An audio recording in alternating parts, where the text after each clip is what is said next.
Nyinyi endeleeni tu kubaki na Yesu wenu. Endeleeni kuabudu huyo Mungu wenu, lakini sisi tunaamini wetu. Heri nikae tu hapo kwa shetani. Kama shetani anaweza fanya kweli na kula hivi. Hizi ni vitu za dunia.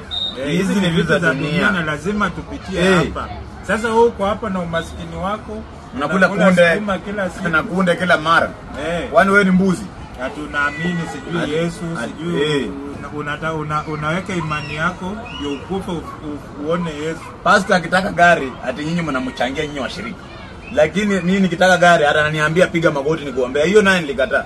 Nyinyi endeleeni kuamini huyo Mungu. Mimi nitakaa kwa shetani. Ndio maana yake wewe mchangia anunue gari na unapiga namba 11 ukienda kanisani. Napiga mateke 11. Hiyo naye haiwezekani. Mimi nitakaendelea kukaa na shetani. Kama hivi ndio maisha ya shetani hii. Hapa ndio penye niko. Mwenye anaona aongee vibaya ongea, lakini tena msikuje venye mnafikiria. Mambo iligeuka saa hii. Afadhali shetani unaye